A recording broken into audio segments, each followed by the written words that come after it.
Hello, everybody, and welcome to this episode of Mastering Midlife, How to Thrive When the World Asks the Most of You. I am your host, Mark Silverman. Today, I am so happy to be joined by Michael Tate. He's an executive consultant and a career coach for over 20 years, and this guy's message is crystal clear. I've been reading about him and following him, and I'm really pleased to share him with you. He wrote a book called Design a Life That Works, which, by the way, is pretty important. And then he wrote a book called The White Shirt. It's tools to create career move strategies, which is what we're going to talk about today. Michael, thank you for being on the show. Well, thank you, Mark. It's a pleasure to be here. So, everybody that I talk to who has gone into the fields of coaching and helping other people Mm-hmm. achieve their goals has a reason for what they're doing. Right. What got you focused on this part of the dream? Well, I was in a job that I was really good at, but it was real stressful, and I got depressed and discouraged. I mean, really got depressed, got sick, actually went in the hospital. And so I left and I said, I just need to change careers. I don't know what to do. So I'd been preparing for this career for my life. And so when I went to a career counselor, and I was really depressed. And I met with him, and I got more depressed because he basically gave me a couple of personality tests, said you should be an HR director, sent out like 300 or 400 resumes. That's when we actually sent them out by paper.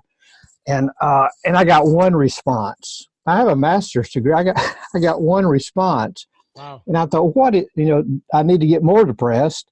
And so what I realized, though, it wasn't me. I kept saying, what's wrong with me? When you use those kind of the worst ways to find a job techniques like that, you always think, what's wrong with me? And I realized that nothing was wrong with me. I had just chose the world's worst way of finding a career in your mid-career stages. And so so that was what, and so I just, at that point. So what about that was the world's worst career? Using resumes and online job search and all that stuff is, if you want to stay depressed, that is the way to do it. And that's what my book's about. And so my crisis turned into a calling. I basically said, I'm not going to let this happen to anyone else. I'm going to fix it and tell people how to do this right. And that's where my whole passion for this stuff came from. What were you doing before? I was a church administrator up in Louisville, Kentucky. I went to Southern Seminary and ran churches for a while, and I was good at it. What was so stressful, though, that you needed to change careers? Just the environment, always being in the public, always having that kind of pressure. So I've designed my world from that experience, and I spend most of it one-on-one with people and facilitating groups. I'm the world's worst employee. I do not like to be a part of a team. I like to lead a team. If I'm in charge facilitating, I'm good, but don't put me in there. And so I figured that out. So I designed this work I do now, which is I own my own company. I have a couple other people I work with, but basically I'm on my own, and that's how God designed me, and it took me a little while to figure it out. Yeah, I can relate, because I either like to be on stage, yep, or in the kitchen washing dishes, talking to one person. There you go. So, yep. That's it. I'm pretty happy in the same rate.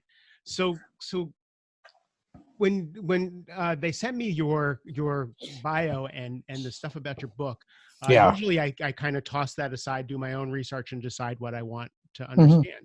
But I loved how crystal clear what you do is, and I love what they sent me, because it's exactly what I think people need to hear. So so the first question I have is, what are the questions that we need to ask ourselves as we start to think about this career change? Because I think everything starts with the better questions. We don't need the answer, right. We need the really good questions. So what should we be looking for and asking ourselves?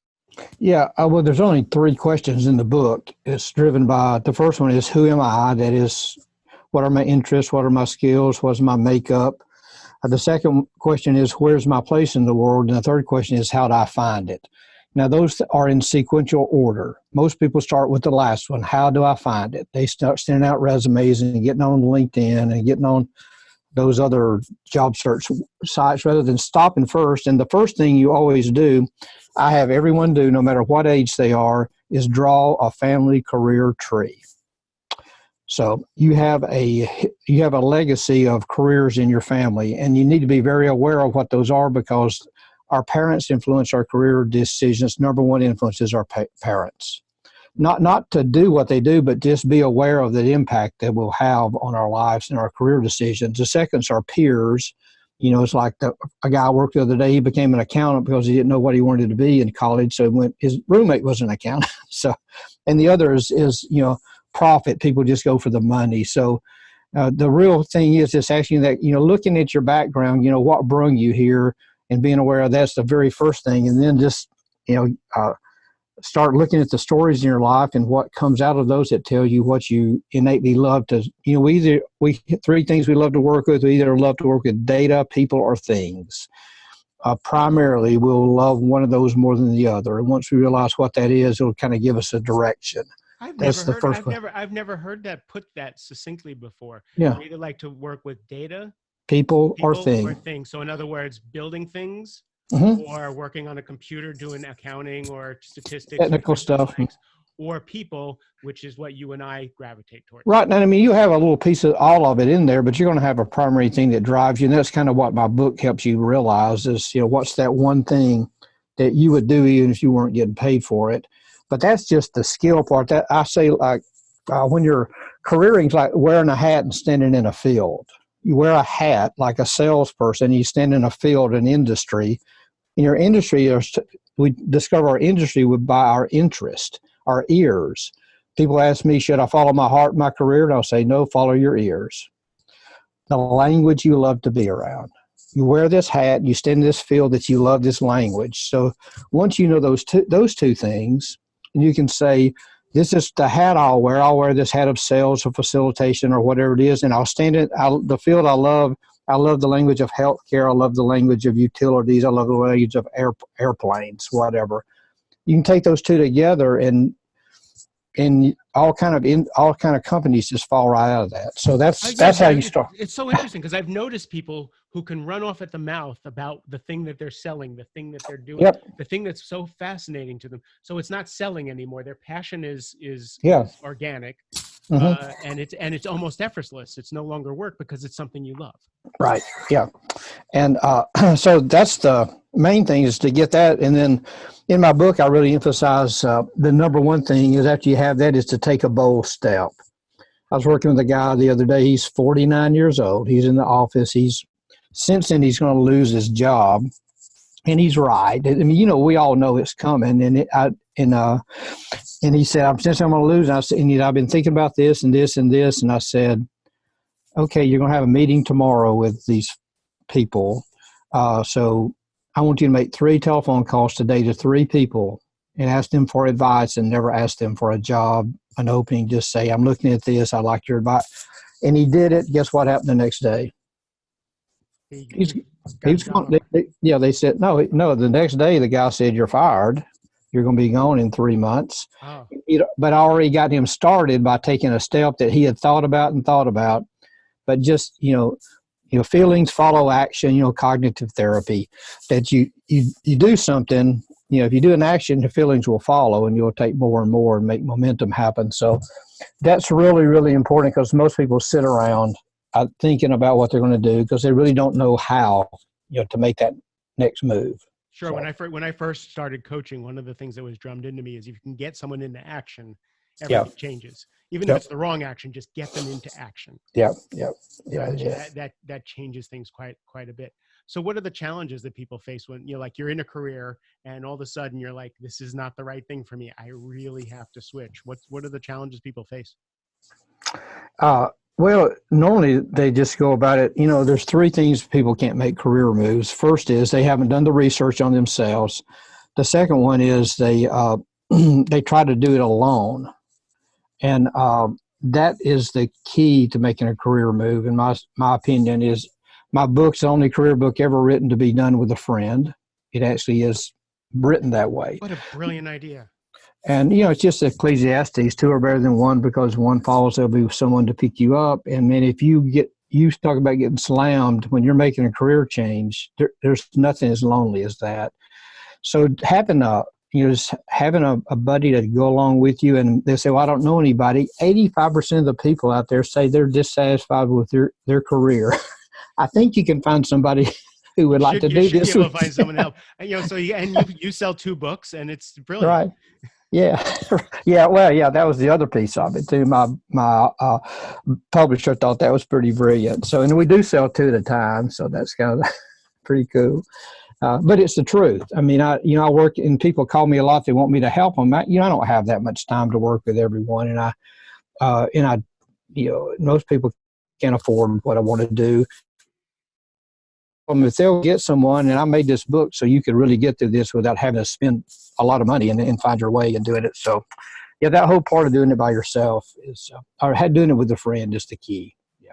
I think that's a really interesting thing. So what you're saying is, if we recap a little bit, is start to get to know yourself, Mm-hmm. start to look for your place in the world. Right. And, you talked about, just listening to that voice that you like to be around. I love that. Yeah. And there's, yeah, go ahead. No, I like your interjections. No, now if you want to find out what your ideal career is, your job, without ever taking an assessment or ever talking to a crazy career counselor, you can write down every day, at the end of the day, the thing at work that gave you the most energy and the thing that drained your energy the most at work. Do that for a week. At the end of the week, look at that list, the things that gave you energy. All you need to do is figure out how to get more of that and less of the other in your life. And you can design what your next job needs to look at from that two-part list and do it in a week. That's all it takes. It's called in my book, it's called the awful and awesome list. This was awesome. This was awful. And you don't put people's names on a list, but that's probably the best career assessment you'll ever do, is writing down you're keeping a thankfulness list, a gratitude list. I think so. In my online course, and what I do with my clients all the time is I do an energy audit with them to see what drains them in life and what gives them energy. And sometimes it's the same thing. It's like my wife gives me energy when she's this, and when I walk in the door and she hits me with all the stuff from her day, it drains me. It's like, you see, you go back and forth, and sorry to jump on the wives there. That was the first thing that came to my mind. So really, hope your wife's not listening, Mark. Sorry. So tell me, so let's talk about some approaches that work. So since, just sending out resumes, and I've seen people who just go on the job boards and do that, and they feel like they're working, they feel like they're doing something for themselves, but all they are is just kind of spinning their wheels on the hamster wheel. What works? The one thing I know works is to do what I've said before, and then create a career strategy, a plan, a one-page plan. Not a resume. You need a resume when you get to HR, but the plan is basically one sheet of paper on the left hand. If you go on my website, you can see samples of these. I'll put links to it. Yeah. So on the left hand side of a horizontal page is a little bit of 2 lines on your background, a description of where you want to work. Geographically, I like to work here. This kind of culture I'd like to have. These are the skills I bring. On the right-hand side is a list of companies that you think you might like to work for. And at the bottom, it says, how can you help me? Take a look at my plan. Give me advice around it. Suggest people I should talk to. That's it. And you just call people and say, I'd like to come by with you, and I'm kind of out here looking around or considering making a move in a while. They say, send me your resume, and you say, well, I'm just working on that. Let me bring my plan by and show it to you. And they go, what? A plan? Yeah. And so you walk in with the plan and you hand it to them, and you always step out. I need to go to the restroom, and leave the room, leave them there with it for about 10 minutes to read it. You come back in and talk. Hold on. So I just want to slow down. That was so sneaky good. That's good. You put it in their hand, but then you go to the bathroom. So they have nothing to do but look at what you just left them. Yeah, because there's nothing as awkward as sitting there watching somebody read a piece of paper, So or you go get a cup of coffee, or you do something, but hand up. This is my plan I told you about. Just take a look at it and give them some space so they can look at it and not have to be trying to talk to you and look at this the same way. So, and then come back and what they'll do every time is they'll look at that target company list. That's probably the most important thing to carry. If I had to carry one thing in a job search, it would be an index card with 10 companies listed on it. I would show people. If you had that, you could almost do your job search with that. And because people loved, and they love to critique the companies. I know somebody here. I don't know. That's not a good place to work. But so the plan it shows you've done some homework. You've researched this enough to say, Because most people go to someone and they say, "What do you want to do?" And the person says, "Well, I'm not really sure." And the guys or girls sitting across the table going, "Well, I'm not a career counselor here. Give me some help. Give me some direction." The more specific you are in the career you're looking for, the less time it will take. The more specific you are, because people can adjust your direction, but if you don't have direction, they can't help you at all. And so the plan's just there it's actually a career conversation guide. That's what we would call it. And that's helping you have a conversation with them and never ask about an opening, never say, "Do you know anybody that's hiring?" Never say, "Let me know if you hear something." All that says to people, I say, when you go into a meeting like that, you're one of two persons. You're a job beggar, or you're a research person. You have to stay in research. Job search is just research. The more you research, the more you'll find all those 85% of the jobs that are never posted anywhere that are out there. And they're created for you mainly. That's what I see more and more now. People aren't even, especially the mid-sized companies, aren't even posting jobs. They're just looking for the right fit. The right person. That's how my son got his job out of college. Oh, he was in an internship, and they said, "Would you like to work here?" He's like, "As what?" They said, "We haven't figured that out yet. We just want you." Mm-hmm. Yeah. It's just fit. When you're hiring people, there's three circles that fit together. Skill. Do you have the skill? Do you have the interest? Do you fit? And that fit circle is huge. In the mid-career, it's gigantic. Because the main thing is we want to know, can we have lunch with you and we fit in here, and we assume you have enough brains to do the work. And so, that is so interesting, because I work with executives who are doing hiring decisions all the time. Yeah. And one of the conversations we often have when they're hemming and hawing about a prospect for a position is, he's got all the skills, but I don't feel comfortable with it, right? Right. Like, or and that is, you're right, that is It such is a big piece to the hiring process, and it's often unconscious to us. Yeah. We hire people we want to be around. Yeah. So, and if you take those three circles and say skill or aptitude and interest, do they love the work, and then fit, and let them put a number in each one, they can evaluate anyway. Which one matter? Yeah. That's great. Okay. I do that too. So this is such good information. So the book is called The White Shirt. Tell me a little bit more about the book so we can sell a few copies here. Sure. Well, thanks. The White Shirt is called The White Shirt because it's a parable. It's a business parable about four boys who were born in Persia 2,500 years ago, and they were all assigned by their parents to go in certain careers. That was the tradition. And three of them it fit, but one guy it didn't. Cyrus is the main character. And so he wanders in the world to find his place, and he meets Darius, a mentor, and he takes him on a journey and teaches him how to find his place in the world. And he comes back to the kingdom later. And through all that, he has this process of the white shirt. The white shirt has of helping people discover what color button should be on their shirts. If you're a blue button, you're an artist. If you're a green button, you're a salesman. If you're a blue button, you're a doctor. And if you're a yellow, you're an accountant. That kind of field. And so everybody has these shirts with their buttons on, and that's the white shirt. And what color is your button? If you go on my website, you can take a little quiz to find out what color button's on your shirt. I don't think that's right after I write the show notes for this, I am going to the website and I'll post the link because I want to find out what color button I am. Yeah. Also there's a little 2-minute video that previews the book there on the website too. So what made you do this in parable form rather than a how-to? My first book's a how-to, Design a Life That Works. I don't know. It was just fun. I've never written anything like that before. This idea had been in my head forever. And I went to Israel and I stayed there for a while and studied and learned some things about us. The background of this book of the white shirt was actually astronomers wore the white shirt. And I just kind of all came together when I was sitting at a table in Jerusalem one morning, really. It's what happened with, you'll read some of that in the book.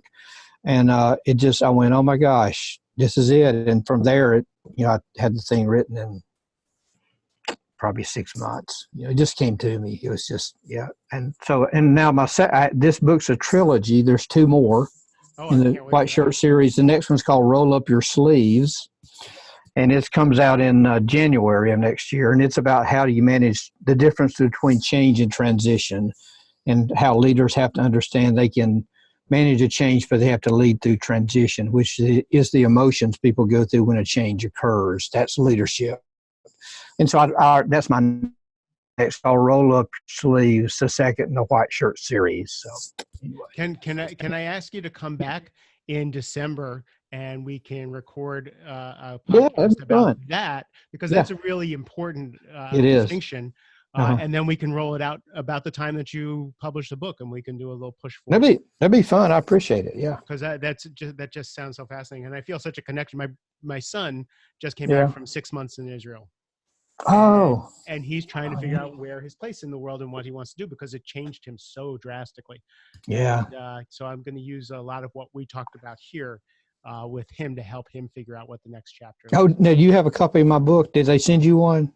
They didn't send me one, but I get my own copies anyway. So Oh, okay. Well, I'll send one to your son if he's been in Israel. He'll recognize some of the stuff in this story. But all right, thank you. It's perfect. Sure.